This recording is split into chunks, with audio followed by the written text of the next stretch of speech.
Selanjutnya kami persilakan Pak Edi Wuryanto. Baik, Assalamualaikum warahmatullahi wabarakatuh. Bu Ketua, teman-teman anggota Komisi 9 yang saya hormati Pak Menteri Kesehatan, Pak Ketua DJSN, Pak Dirut BPJS yang saya hormati. Saya menguatkan apa yang disampaikan oleh Bu Irma tadi. Dan memang Pak Menteri ini paling berat itu memenuhi sarana fisik rumah sakit, Pak. Jadi memang ini persoalan yang paling rumit. Dan itu tantangan kita. Apa yang sudah dilakukan sih kalau menurut saya sudah on the right track.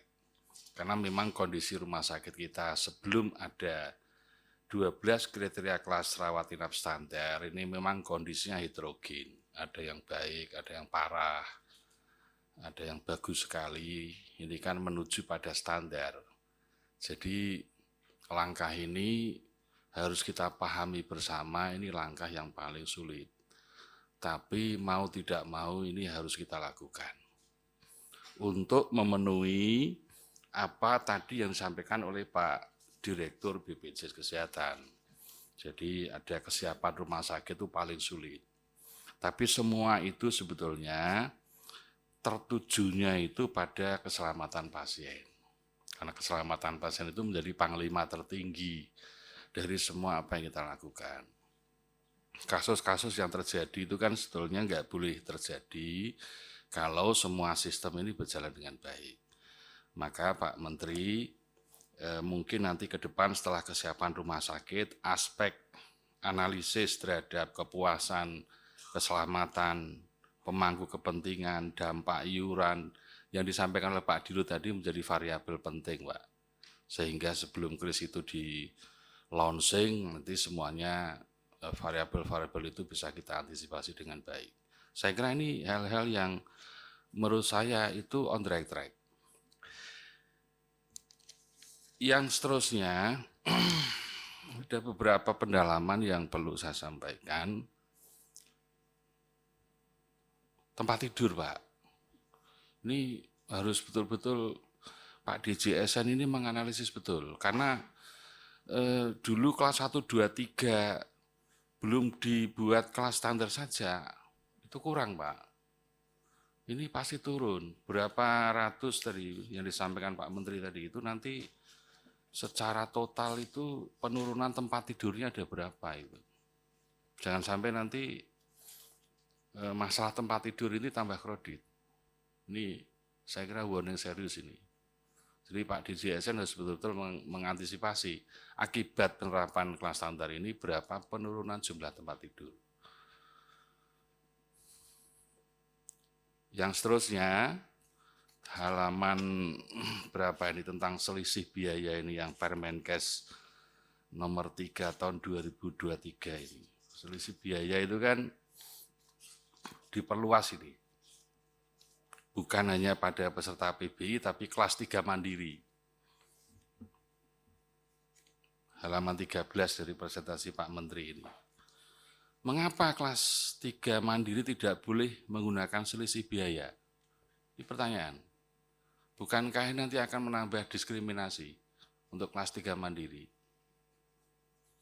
Dulu Permenkes yang sebelumnya itu hanya berlaku bagi PBI. Tapi ini kan diperluas nih. Kelas 3 mandiri juga masuk. Ini nanti mungkin Pak Menteri bisa menjelaskan lebih luas. Yang seterusnya Pak Menteri, telemedicine, teleconsulting. Kan dalam transformasi Pak Menteri bahwa telemedicine, teleconsulting ini value bagi klien tinggi. Dan itu akan menurunkan cost, efektivitas cost. Dan sekarang tampaknya rakyat Indonesia ini sudah melek teknologi informasi. Wong TikTok di mana-mana itu gampang sekali ya. Kemarin ada nakes yang ada TikTok yang membedakan antara orang PBI dan non PBI itu. Itu juga menjadi perhatian serius itu. Jadi menurut saya, mengapa telemedicine dan telekonsulting tidak masuk yang diatur dalam Permenkes nomor 3 tahun 2023. Kalau itu diatur, menurut saya orang jauh desa, kondisinya sulit, dilelah ada anaknya yang mampu menggunakan telemedicine, hanya urusan yang reguler misalnya persoalan kesehatan yang sudah stabil, lalu dia ingin memperoleh tambahan resep misalnya, kan tidak perlu digotong ke rumah sakit lagi Pak, bisa menggunakan telemedicine, telekonsulting. Dan itu ciri sebetulnya, ciri smart healthcare. Saya kira Pak Menteri harus revolusi industri 4.0 untuk kesehatan, apa itu smart healthcare, itu harus dipahami. Saya paham lah, saya kira Pak Menteri itu. Ini harapan saya Pak, itu masuk Pak. Jujur saya ini kadang-kadang ya kalau periksa pas ibu itu dari Semarang ke rumah sakit di Menteng itu ya cukup dengan halu, tensi bagus, resep datang, obat datang. Itu anggota DPR kok enak banget itu loh Pak. Kalau orang miskin itu kenapa nggak bisa seperti itu loh Pak. Ini mohon maaf Pak Menteri ini. Itu hanya hula-halu, terek diresapi, karena kondisi stabil loh ya. Obat itu sampai rumah Pak. Ini jadi memang enak jadi anggota DPR ini Pak. Tapi orang miskin juga sebaiknya harus dipikirkan itu. Yang seterusnya dalam Permenkes ini Pak, belum mengatur juga ambulan Pak. Saya sampaikan ya Pak ya, di Amerika, orang yang mendapat serangan jantung, lalu di sana sudah ada 911, yang meninggal Pak, itu 40% Pak. Di Amerika orang kena serangan jantung dilayani dengan ambulan 911, yang meninggal itu 40% Pak. Pertanyaan saya, di Indonesia orang ambulan sing mati piro Pak? Ini pertanyaan Pak. Jadi kondisi ambulan kita di bawah itu parah Pak. Coba kasus Kurniasih itu loh, itu kan sebetulnya hanya persoalan transportasi, botong sana, gotong sini, ibu hamil harusnya dia golden time-nya itu hanya beberapa jam, lalu karena transportasinya jelek, ditolak macam-macam, takoni ini nggak punya, akhirnya meninggal Pak.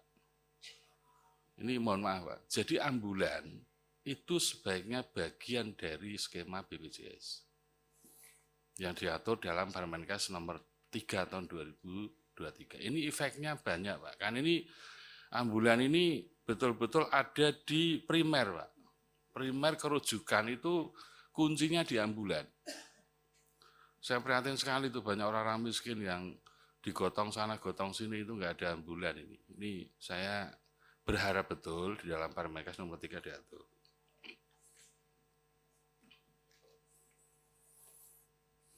Yang seterusnya Pak, tentang perbaikan tata kelola program JKN. Halaman berapa ini? Halaman 15. Mengapa yang PBI dalam proses pemilihan FKTP itu ditentukan oleh BPJS Kesehatan dan didaftarkan ke Puskesmas? Ini pertanyaan yang kadang-kadang aturan ini seringkali nanti di sampingnya ada klinik, puskesmasnya jaraknya 10 km, ini nanti akhirnya dipaksa ke puskesmas, biaya ke puskesmas jauh lebih mahal daripada iuran BPJS. Padahal di sampingnya ada klinik. Pertanyaan berikutnya, boleh tidak PBI itu dilayani di FKTP selain puskesmas? Ini di halaman 15 Pak. Ini jujur ini persoalan kedekatan akses soalnya. Yang seterusnya untuk Pak Direktur BPJS, Pak Menteri dalam media itu medical check up, mengusulkan medical check up. Ya, yang pemerintah, yang ASN, P3K, TNI, Polri, pekerja formal. Tapi Pak Dirut kok nggak setuju, ada apa ini Pak? Ini perlu jawaban ini Pak, karena ini penting Pak.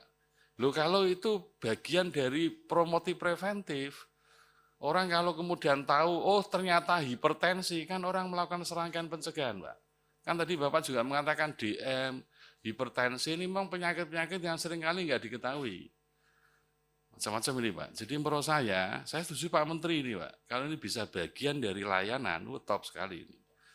Artinya, berapa kos sih yang dibutuhkan untuk itu, lalu apakah nanti sistem keuangan di BPJS itu lalu goyang apa tidak? Ini bolak-balik Pak, DPR itu untuk fasilitasi itu Pak. Jadi saya paham betul, oh ini asam urat saya berapa, kualitas berapa, ini untuk pencegahan. Ya saya kira ini hal-hal yang perlu pertajam. Terima kasih, mudah-mudahan semuanya lebih baik JKN kita. Assalamualaikum warahmatullahi wabarakatuh. Waalaikumsalam Pak Edi. Selanjutnya kami persilakan Pak Saleh Daulay. Assalamualaikum warahmatullahi wabarakatuh. Bapak Ibu Saudara yang saya hormati, pimpinan, Pak Menteri beserta seluruh jajaran, Direktur Utama BPJS dan seluruh jajarannya, yang mewakili DJSN, Pak Hari Hikmat. Selamat nih Pak Hari Hikmat nih, kalau nggak salah baru nikah lagi ya Pak ya. Saya ucapkan selamat. Nah, Pak Hari Hikmat ini teman saya, makanya saya tahu kabarnya walaupun kita nggak diundang. Bapak Ibu Saudara, pertama ke Pak Menteri dulu Pak. Ini soal penganggaran tadi teman-teman sudah banyak nanya. Karena perubahan dari rumah sakit biasa, quote and quote, dengan rumah sakit standar itu kan butuh biaya sebetulnya. Tadi Pak Menteri sudah menjelaskan ini jumlah yang sudah berubah ini kan lumayan besar ini dari kita rapat terakhir kan Pak Menteri. Dulu itu soal ini. Sekarang per Februari 2023 sudah 726 rumah sakit yang memenuhi kriteria. Nah sebentar lagi kita mungkin bulan Juni akan mengejar target 756 dan saya yakin kalau betul bahwa 728 itu sekarang sudah terrealisasi, maka bulan Juni Juni tahun ini dia 756 itu mungkin tercapai. Walaupun tadi Kak Irma kelihatannya belum yakin kalau ini yang 728 ini ada kan. Ya, makanya nanti mungkin yang penting saya khususnya itu bertanya tentang anggarannya itu Pak Menteri. Kan di sini kan ada beberapa jenis rumah sakit tuh. Ada rumah sakit yang dikelola langsung oleh pemerintah pusat, dalam hal ini Kementerian Kesehatan, ada yang dikelola oleh pemerintah daerah, ada yang dikelola oleh TNI Polri, ada juga yang dikelola oleh perusahaan katakanlah rumah sakit swasta, yayasan swasta. Nah berkenaan dengan yang dikelola oleh pemerintah dan juga swasta ini, kira-kira selama melakukan peningkatan status dari yang biasa menjadi standar ini, berapa anggaran yang sudah dikeluarkan oleh Kementerian Kesehatan? Karena saya yakin itu tidak murah juga ya, misalnya merubah ruangan. Kalau kita mulai satu persatu dari kriteria yang ada ini, itu kan biayanya nggak murah. Misalnya kan pembagian ruangan per jenis kelamin, usia, jenis penyakit. Ya kan kalau udah jenis penyakitnya berubah, kemudian jenis kelaminnya berubah, kemudian ini kan pasti menggeser-geser itu. Jadi kalau udah geser itu pasti bikin partisi, bikin ruangan baru, mungkin seperti itu. Dan itu tidak murah. Kemudian tingkat kepadatannya ya dirubah. Ini semua anggaran gitu. Sampai pada outlet oksigen gitu. Karena begini Pak Menteri, kenapa saya tanya soal uang ini? Kan nggak adil juga bagi rumah sakit yang belum tentu mampu untuk segera berubah status menjadi yang kelas standar itu. Jadi karena itu nanti ini saya tanya tadi berapa yang sudah dikeluarkan oleh pemerintah, baik ya katakanlah dari Kementerian Kesehatan lah, pusat ya. Karena Pak Menteri kan bisanya yang dari pusat nih. Kalau yang dari daerah mungkin datanya di daerah. Kemudian apakah bantuan tersebut bisa menyisir sampai ke rumah sakit swasta? Ya, saya tidak mau juga, misalnya kasihan kan rumah sakit swasta nanti malah tertinggal karena mereka tidak kelas standar, lalu rata-rata masyarakat ngejarnya kelas standar. Kan kalau rasionalisasinya begitu tuh, pasti orang kejarnya kelas standar, bukan kelas yang biasa. Itu satu. Kemudian kedua, Pak Menteri, kalau kelas standar ini sudah dilaksanakan, Karena waktu itu saya ingat betul bahwa kesimpulan rapat kita itu bunyinya begini, bahwa penerapan kelas standar itu akan diberlakukan bagi rumah sakit yang telah memenuhi kriteria. Itu kesimpulan rapat kita, saya ingat itu. Nah, kalau memang itu sudah terlaksana, kira-kira ada nggak bedanya sih tingkat hunian rumah sakit yang kelas standar ini dengan yang belum standar? Supaya kita bisa lihat dulu. Atau nanti ini kan akan kelihatan nanti ketika memang ternyata lebih efektif yang standar ini daripada yang tidak standar. Gitu. Jangan-jangan orang malah justru masih lebih senang. Ini masyarakat maksud saya.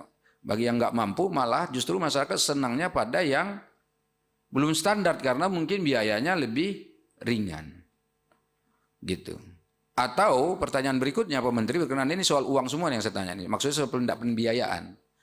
Karena salah satu keberhasilan pelayanan kesehatan itu diukur dari pembiayaannya. Atau begini, apakah ada peningkatan penghasilan dari rumah-rumah sakit yang telah memakai katakan kelas standar itu dibandingkan sebelumnya?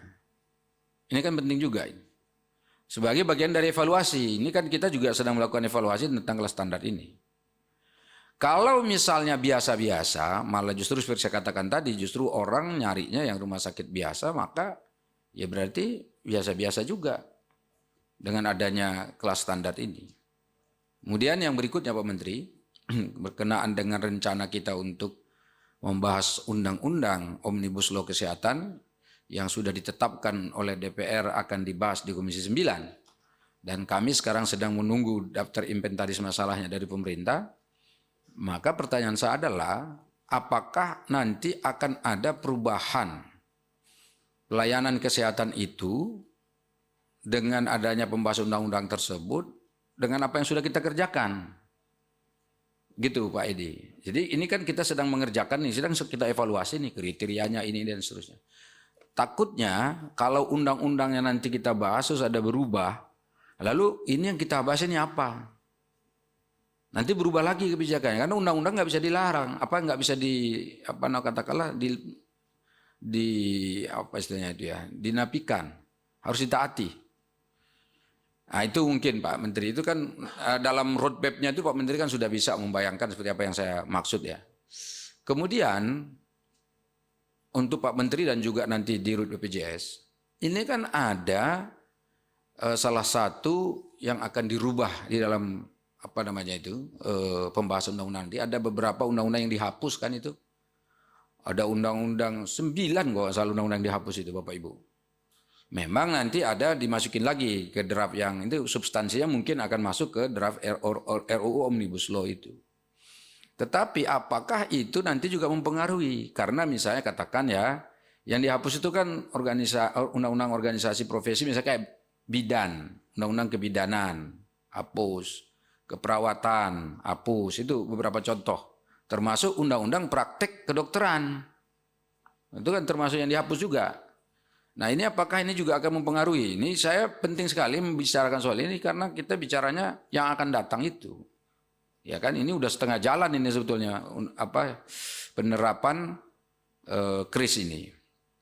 Kemudian untuk Pak Gufron juga ini terkait dengan ini kan akan ada revisi Pak. Kalau tadi yang saya sebutkan perubahan, pencabutan ya. Ada pencabutan undang-undang itu. Atau ya pencabutan namanya, penghapusan. Nah sekarang ada yang revisi Pak. Nanti revisi undang-undang SJSN. Jadi SJSN-nya itu mungkin akan gabung juga dalam undang-undang. Tapi saya lihat di dalam draftnya itu, dalam konsepnya itu akan ada revisi SJSN. Apakah kira-kira ada pengaruhnya perubahan SJSN itu dengan ini Pak? Dan apakah BPJS merasa oke lah no problem begitu dengan itu? Atau ya perlu ada pembahasan dan perhatian secara khusus terkait dengan konsep perubahan itu. Dan ini penting sekali. Kemudian Pak Menteri ini bukan pertanyaan sebetulnya, tapi hanya himbauan saja kepada Kementerian Kesehatan. Dan ini saya kira penting sekali. Meminta pada Kementerian Kesehatan untuk segera memang melakukan percepatan di dalam peningkatan pelayanan kesehatan kita. terutama dengan pengalokasian anggaran yang sudah ada ini. Karena kan ada perubahan-perubahan kebijakan nih, sangat drastis loh Pak. Saya lihat ada kebijakan-kebijakan yang ya terutama nanti kalau undang-undangnya ini jadi gitu pasti akan ada perubahan-perubahan itu. Jadi karena itu anggaran-anggaran yang tersedia kan kita tidak bisa merubah seenaknya begitu karena kan itu sudah memang dialokasikan. Yang ada adalah yang sudah kita sepakati yang sekarang sudah ada di Kementerian Kesehatan. Ya, karena itu saya meminta supaya Kementerian Kesehatan secara khusus mencoba untuk melakukan prioritas, ya, memilih prioritas program-program penting untuk peningkatan pelayanan kesehatan Indonesia, terutama daerah pinggiran, daerah perbatasan, daerah-daerah tertinggal yang sangat jauh dari Indonesia itu. Sangat jauh dari ibu kota. Bapak Ibu Saudara, saya ke ini dulu, ke Pak Dr. Hari Hikmat dengan tidak mengurangi rasa hormat. Ini sebetulnya saya heran ini kenapa ada perubahan-perubahan rencana PAW dengan ketua DJSN ini. Kami sudah menerima suratnya dan sudah baca. Dan itu ditulis oleh sekretaris DJSN ya. Tanda tangannya maksudnya. Ada apa sebetulnya yang terjadi, Pak? Saya ingin terbuka saja. Kemarin Pak, itu rapat dengan DJSN disuruh bubar, suruh pulang sama teman-teman. Karena kepalanya nggak hadir, kepala DJSN-nya. Ini sekarang kepalanya kan nggak hadir. Loh kok bisa rapatnya lanjut? Gitu. Ini bukan ke Pak Hari Hikmat ya. Kita ini Komisi 9 ya. Konsistensi kita. Sementara yang saya dengar itu sampai hari ini kan belum ada juga keluar keputusan dari katakan Sesnek atau lembaga pemerintah yang bertanggung jawab atau presiden SK baru mungkin terkait dengan kepala DJSN ini. Makanya Pak Hari Hikmat kan sebagai anggota. Mungkin karena Pak Hikmat yang anggota senior, karena beliau ini adalah pegawai negeri yang sangat senior, saya tahu, di Kementerian Sosial. Tapi kenapa misalnya ini muncul terjadi? Saya dengar ada berisik juga di dalam, di JSN itu, berisik antar sesama mereka. Dan tadi saya usul sebetulnya dengan kemarin ya, saya usul ke 1-2 orang pimpinan supaya DJSN-nya panggil dulu semua. Kita dengar dulu sebetulnya penjelasannya seperti apa. Tapi karena ini sudah rapat, karena saya khawatir paparan-paparan yang disampaikan oleh Pak Hari Hikmat ini nanti tidak bisa diimplementasikan juga. Karena di dalamnya kan tidak kuat. Ada banyak nih anggota DJSN kan, berapa orang coba lihat ini. Ini kalau kita lihat, berapa ini? 1, 2, 3, 4, 5, 10, 14 orang. Gitu. Dan 14 ini, mohon maaf, ada 1 atau 2 diantaranya yang sering WA kita ini. Bikin surat ini bukan hanya soal BPJS Kesehatan Pak, tapi soal BPJS Tenaga Kerja. Bapak-bapak kalau perhatikan tuh, saya sering nerima itu suratnya. Ini surat saya tentang ini soalnya. Ini ada apa Pak? Apa nggak bisa diselesaikan di tingkat internal? Kenapa kami dibawa-bawa ke situ urusannya di BPJS Ketenagakerjaan? Di DJSN. Ya kan? Ini ada nih salah satu nih. Mungkin Pak Hari tahu lah orang nih. Ya itu maksud saya. Kenapa itu? Berarti kan ada keretakan di situ. Kalau DJSN-nya retak dalam tanda petik, saya nggak yakin percepatan katakanlah pelayanan kesehatan dan juga jaminan sosial ini akan bisa menjadi maksimal. Ini serius Bapak Ibu Saudara di dalam DJSN ini. Nggak pernah seperti dulu Pak Kak Irma yang kepala yang lama itu kan rajin datang, Husni ya. Husni itu no problem Pak. Dia dengan teman-teman tuh jalan bagus menurut saya sampai dia pensiun. Tetap bertarung di situ. Saya memang pernah marah waktu itu. Saya minta supaya kepala DJSN mundur. Saya yang pertama ngomong di rapat ini Pak. Kepala DJSN yang sekarang mundur. Karena dia nggak datang rapat. Tapi saya ketemu sama dia secara informal di luar sana ada kebetulan acara seminar. Ketemu dia cerita. Ada masalah di DJSN ini. Masa kita buka semua? Ini rapat terbuka loh. Ini rapat terbuka, banyak orang tadi wartawan juga tanya saya, apakah terbuka tertutup rapat? Saya bilang nggak ada yang kita sembunyikan ini. Tapi percaya dengan saya kalau DJSN-nya sudah repot seperti ini pasti akan ada masalah. Kecuali Bapak Ibu Saudara pada saat pembahasan undang-undang Omnibus Law Kesehatan nanti kita atur lagi semua nih perkara DJSN ini. Kan rujukannya undang-undang. Sekarang kan ada undang-undang SJSN itu yang mengatur DJSN. Ada undang-undang BPJS. Kan begitu. Nah sekarang undang-undang BPJS, undang-undang SJSN itu semua akan ada katakanlah dalam satu pembahasan dengan kita. Nah ini minta saya Pak Hari Hikmat, apa yang Bapak dapat informasi terkait ini itu supaya jangan ada juga desas-desus, kita nggak mau dikirimin WA. Ya itu urus saja lain yang WA itu, bukan yang soal ini, tapi yang lain juga. Ya itu kalau nggak salah soal apa, saya malah lupa. Karena saya nggak pernah menelusuri yang nggak bertanggung jawab gitu. Maunya ya tanggung jawab rapat di sini. Jangan-jangan ada nih anggota DJSN hadir. Nggak ada. Ini kadang-kadang untuk utusan ke sini saja DJSN itu ribut loh. Siapa yang akan berangkat? Katanya tadi kolektif kolegial. Apa yang kolektif kolegial? Datang aja semua ke sini kan nggak apa-apa. Kalau nggak muat di sini kita taruh di tempat lain kan secara berkeadilan begitu. Itu yang untuk Pak Hari Hikmat. Kemudian Pak Dirut BPJS tadi kan sudah ada pertanyaan saya beberapa. Yang terakhir untuk Bapak ini Pak. Kira-kira kalau misalnya nanti semua apa yang dilakukan terkait dengan KRIS tadi itu, kelas standar, ini akan berjalan dengan sebagaimana yang direncanakan oleh pemerintah dalam hal ini Kementerian Kesehatan, bagaimana ketahanan anggaran atau biaya yang dimiliki oleh BPJS sekarang ini? Kalau kemarin kan laporan terakhir ada surplus 50 triliun. Ini bagaimana ke depannya Pak? Apakah masih seperti itu? Atau ada sumber pembiayaan lain yang bisa menutupin? Karena kalau KRIS udah jalan, pasti pembiayanya naik kan Pak? Naik enggak? Bayaran ke rumah sakit. Nanti tolong dijelaskan. Nah, apakah nanti jangan-jangan kalau sama pula biayanya, paling rumah sakit yang kena kan? Tadi udah disoal sama Pak Edi Wuryanto, jangan-jangan nanti ruangan kurang. Tadi sekarang aja orang kekurangan tempat gitu. Kalau pakai KRIS pasti akan kurang lagi. Misalnya begitu, itu kan jadi persoalan lain. Tapi saya lihat dari sisi pembiayaannya saja. Jangan sampai BPJS Kesehatan ini malah justru tidak operasional atau tidak produktif atau nanti malah justru defisit lagi. Ya kan, dalam peningkatan pelayanan kesehatan kita. Saya kira itu saja. Mohon maaf kalau ada yang kurang tepat. Assalamualaikum warahmatullahi wabarakatuh. Waalaikumsalam. Ada yang mungkin penyampaian dari Pak Saleh untuk internal kita, tapi mungkin nanti selesai ini disampaikan karena menjadi keputusan bersama pada saat pembukaan rapat tadi menyangkut DJSN. Selanjutnya kami persilakan Ibu Hasna. Ibu Hasna Syam. Terima kasih pimpinan. Ibu pimpinan bersama teman-teman Komisi 9 yang kami hormati, kami banggakan, Bapak Menkes bersama jajaran, Bapak yang mewakili DJSN bersama jajaran, Bapak Direktur BPJS Kesehatan bersama jajaran yang kami hormati. Jadi pada kesempatan ini ada beberapa hal yang ingin kami sampaikan.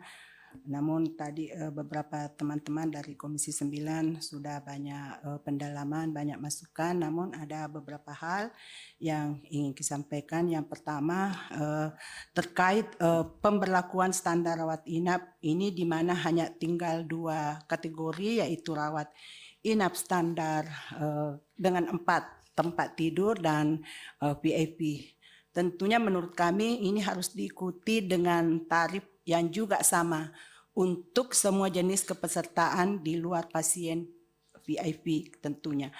Penyesuaian tarif ini sekiranya sudah diperhitungkan sejak sekarang sehingga masih ada waktu untuk BPJS dan Kemenkes melakukan sosialisasi kepada peserta, dan kalaupun nantinya ada kenaikan maka sejak awal baik peserta mandiri dan pemerintah yang membiayai PBI dapat memperhitungkan dengan baik.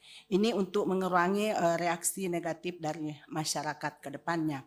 Yang kedua, kesiapan rumah sakit juga menurut kami menjadi penting karena terkait penyediaan sarana dan prasarana yang tentunya bagi sebagian rumah sakit daerah ini perlu penyesuaian besar-besaran, bahkan mungkin melakukan renovasi dan pengaturan ruangan sehingga 12 standar KRIS ini bisa dilaksanakan sesuai ketentuan. Bagaimana keberpihakan BPJS dalam hal ini? Apakah ada upaya untuk memfasilitasi pengadaan ruang rawat inap yang sesuai standar KRIS ini?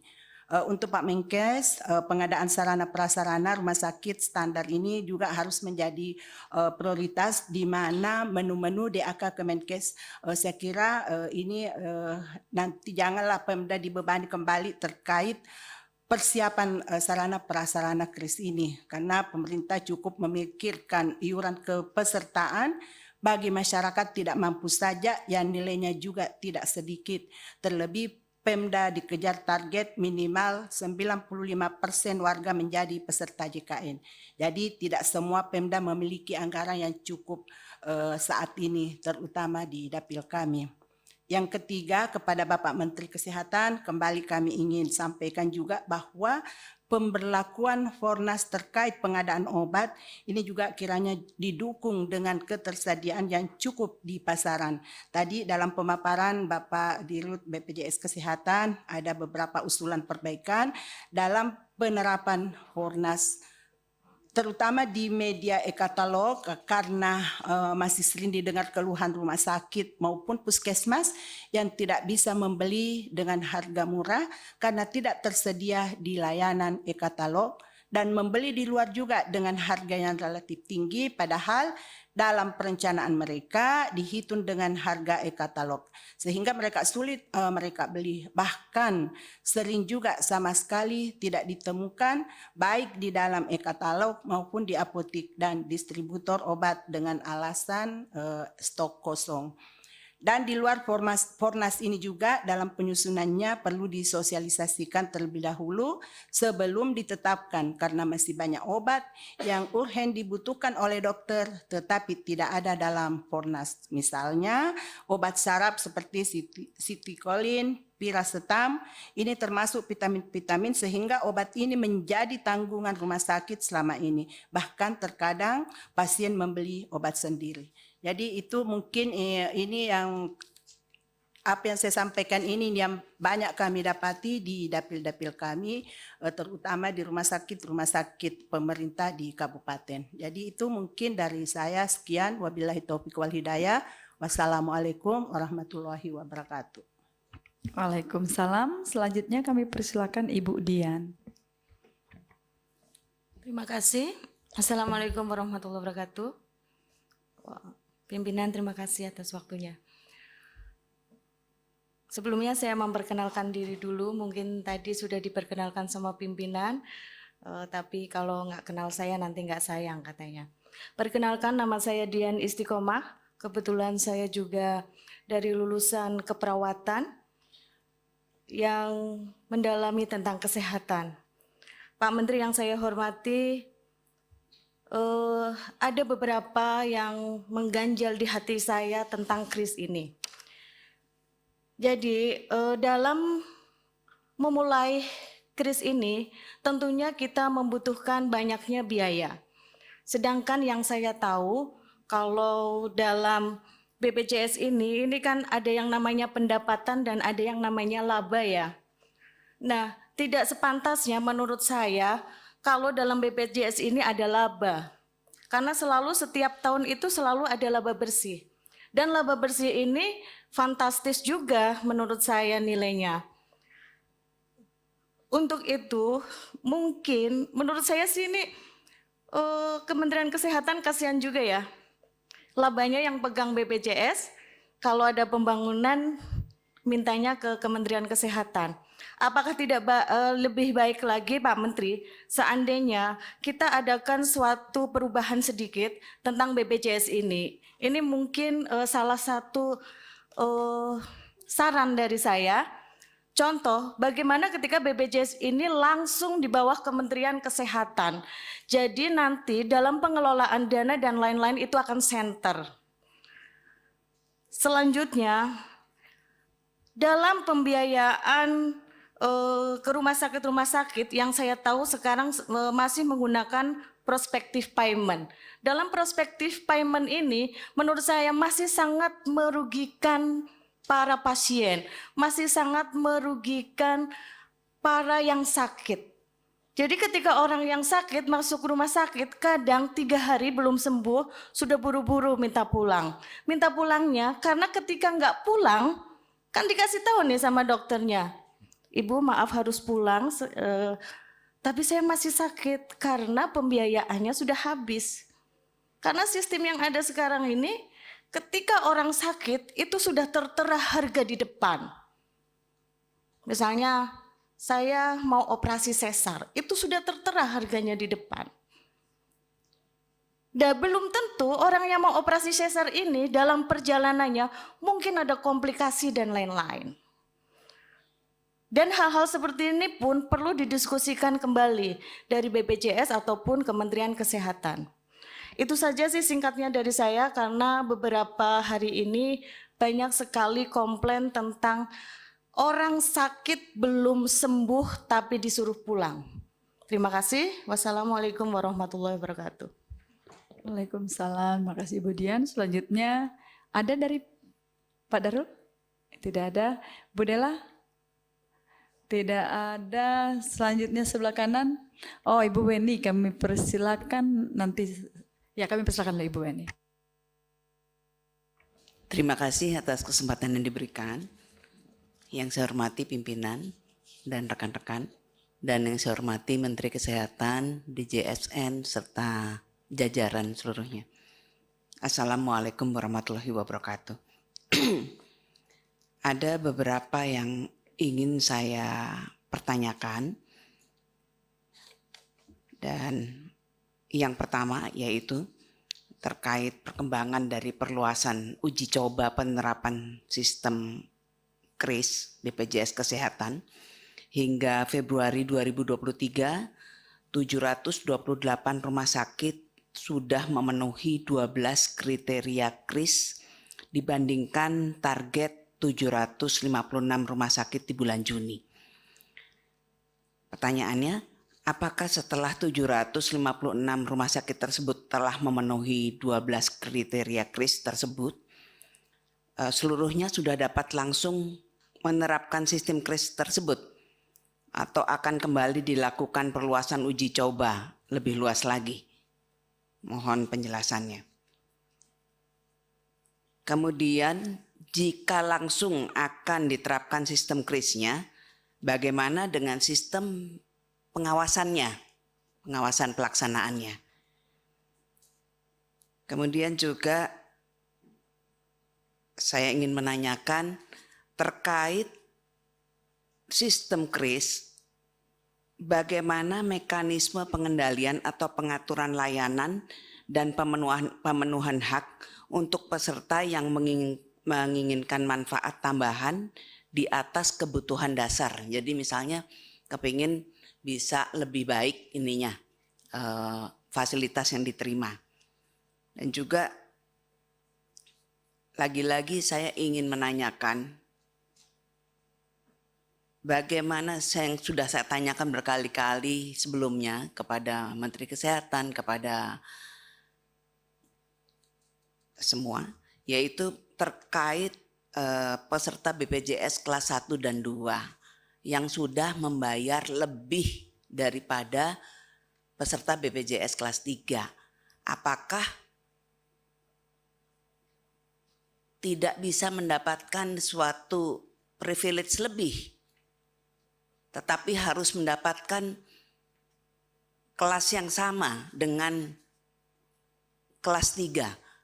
Tentunya hal ini tidak adil dan seharusnya juga dibuatkan suatu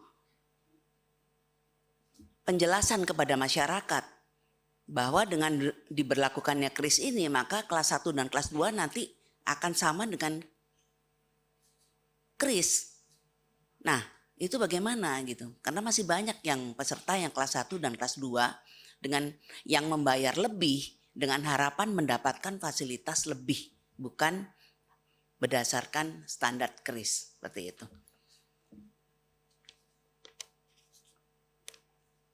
Kemudian menurut Kementerian Kesehatan tanggal 18 Maret 2023 terdapat 13 usulan untuk revisi Fornas 2023 agar dapat dijelaskan lebih lanjut mengenai pernyataan tersebut. Demikian yang ingin saya sampaikan. Terima kasih. Wassalamualaikum warahmatullahi wabarakatuh. Salam Bu Weni. Selanjutnya kami persilakan Pak Muhammad Rizal, setelah itu Pak Nur Hadi.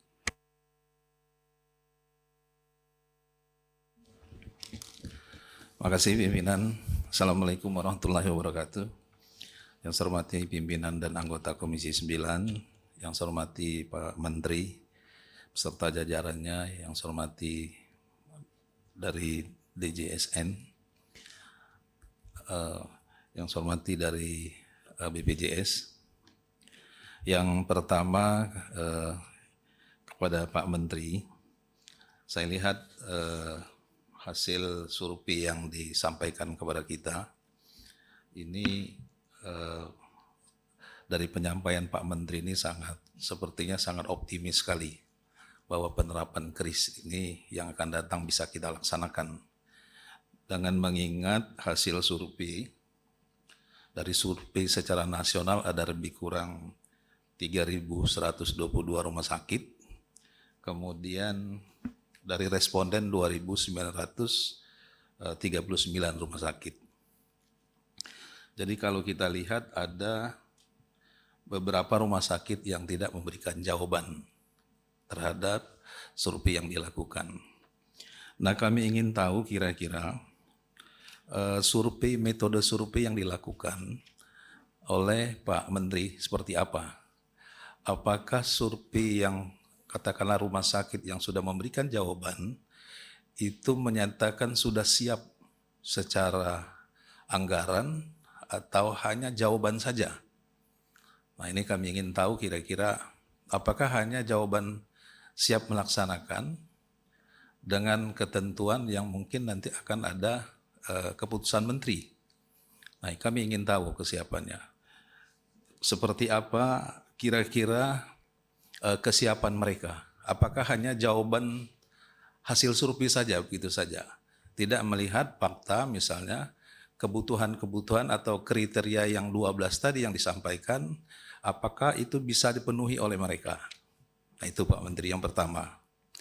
Kemudian yang kedua, apakah memang sudah dipikirkan atau di dalam survei itu anggarannya juga sudah diberikan prediksi kira-kira dengan KRIS yang ada, misalnya dengan 4 tempat tidur atau dengan 2 tempat tidur, itu akan memberikan gambaran juga biaya-biaya yang diperlukan oleh masing-masing rumah sakit.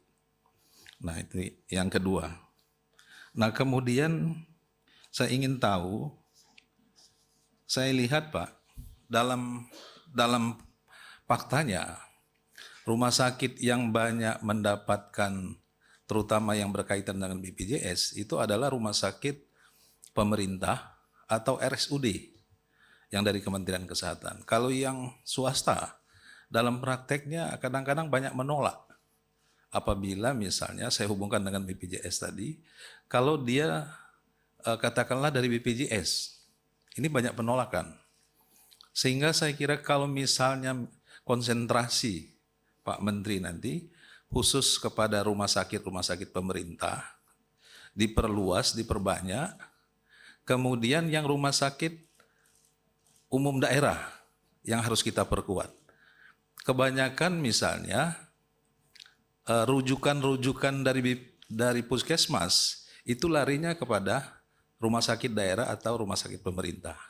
Ini saya kira kalau Pak Menteri memperkuat anggaran untuk rumah sakit pemerintah ini, saya kira lebih bagus daripada memberikan dukungan kepada swasta, kalau swasta kira-kira yang memang perlu kita bantu.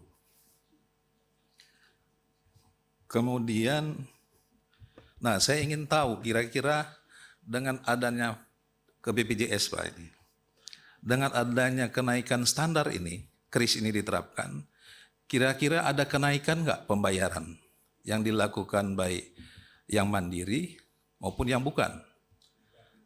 Iurannya. Berapa kira-kira kenaikan diperkirakan? Karena ini akan memberatkan masyarakat kita. Ya. Dan juga akan bukan hanya yang terutama yang mandiri Pak, atau yang dibantu oleh pemerintah. Kalau ada kenaikan juga, ini juga termasuk memberatkan anggaran kita. Kira-kira berapa kebutuhan yang diperlukan. Kemudian saya kaitkan dengan yang pengawas tadi, Pak. Pengawas tadi mengatakan tahun 2025 diperkirakan defisit BPJS ini.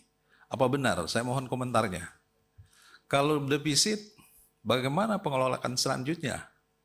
Ya, saya ingin komentar Pak Menteri dari BPJS maupun Dewan Pengawas. Saya kira itu dari saya. Terima kasih. Assalamualaikum warahmatullahi wabarakatuh. Waalaikumsalam warahmatullahi wabarakatuh. Maaf, geser kendali sebentar. Bu Ketua mau izin ke belakang. Lanjut lagi Pak Nur Hadi. Dipersilahkan kepada Pak Nur Hadi. Terima kasih pimpinan. Assalamualaikum warahmatullahi wabarakatuh.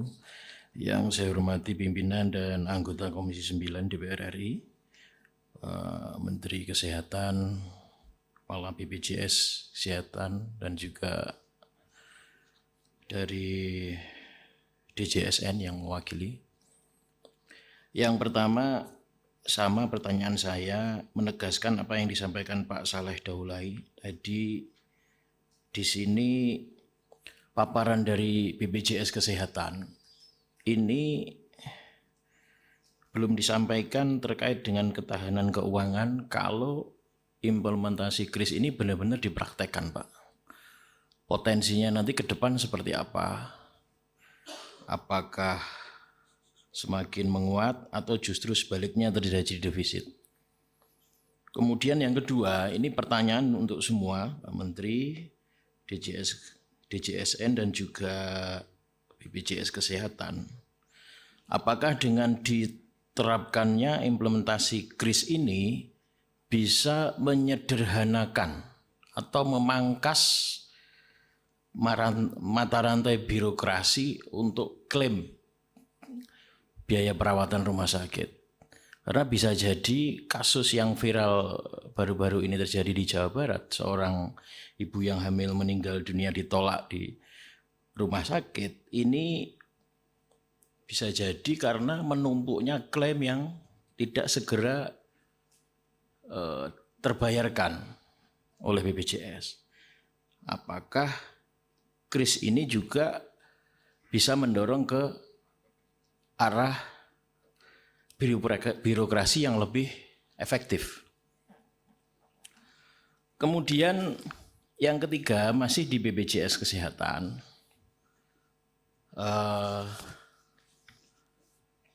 terkait dengan ketahanan keuangan ini. Oke, Bapak sampaikan tadi terkait upaya penguatan pelayanan promotif dan preventif. Kalau di Kementerian Kesehatan kita sudah sering berdampingan terkait gerakan masyarakat hidup sehat ya. Tapi ini belum connect dengan BPJS Kesehatan. Di lapangan itu mana saya nggak melihat ada upaya promotif preventif itu tidak secara masif disosialisasikan ke masyarakat. Padahal kalau saya baca dari media, ya, judulnya aja cukup ngeri. Ada 4 jenis penyakit yang membuat BPJS Kesehatan tombok. Yang pertama, penderita jantung, ini sebesar 10,3 triliun, kanker 3,5 triliun, stroke 2,5 triliun, dan gagal ginjal itu 2,3 triliun. Kalau dari BPJS Kesehatan benar-benar melakukan pelayanan promotif preventif, harusnya tidak mengeluarkan biaya sebesar ini. Karena jauh sejak dini ini sudah terdeteksi risiko penyakit yang terjadi di pasien atau di masyarakat, sehingga mereka akan melakukan pemeriksaan secara berkala dan akhirnya juga tidak sampai terjadi perawatan di rumah sakit atau opnam. Kemudian yang terakhir masih di BPJS Kesehatan, beberapa kali rapat dengan BPJS Kesehatan saya belum pernah mendapatkan laporan berapa persen sih iuran masyarakat yang macet, sehingga ini mempengaruhi ketahanan keuangan dari BPJS Kesehatan. Karena kalau di masyarakat kita seringkali ketemu dengan masyarakat yang inginnya mendapatkan pelayanan yang baik ya, yang mereka bayar kelas 2 yang 100.000, tapi sehubungan anggota keluarganya ada 5, berarti kan per bulan harus bayar 500.000. Itu cukup memberatkan juga, sehingga lama-lama akhirnya macet. Nah, ini kita ingin tahu data real dari BPJS Kesehatan untuk kekaitannya dengan iuran yang macet ini, pengaruhnya dengan ketahanan keuangan oleh BPJS Kesehatan. Terima kasih pimpinan. Assalamualaikum warahmatullahi wabarakatuh. Waalaikumsalam warahmatullahi wabarakatuh. Baik, terima kasih dari Bapak dan Ibu anggota Komisi 9 sudah selesai semua melakukan pendalaman.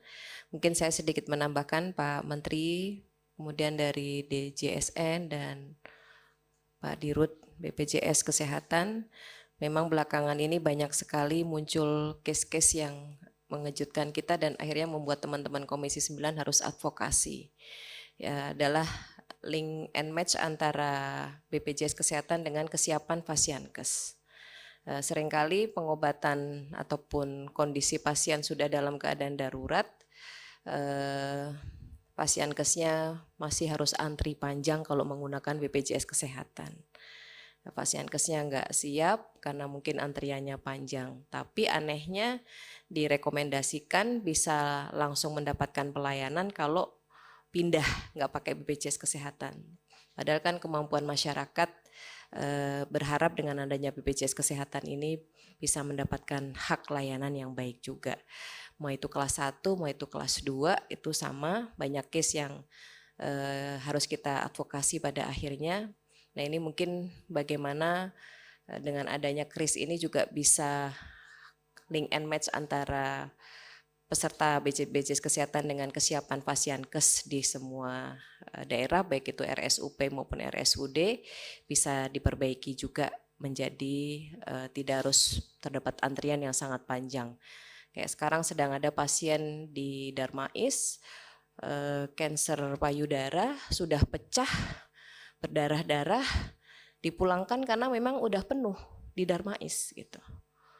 Mungkin rumah sakitnya juga bingung kan, mau nerima udah penuh gitu kan. Begitu juga di RSCM juga udah sering banyak kasus yang kayak gitu. Nah ini mudah-mudahan ke depan bisa ada hubungan yang lebih baik lagi, gimana baiknya supaya dengan status peserta BPJS Kesehatan ini antriannya di Fasiankes tidak sangat panjang. Terima kasih. Mungkin langsung saja Pak kepada Pak Menteri dan dilanjutkan nanti kepada DJSN dan kepada Pak Dirut untuk memberikan jawaban atas pendalaman dari teman-teman. Dipersilakan Pak Menteri.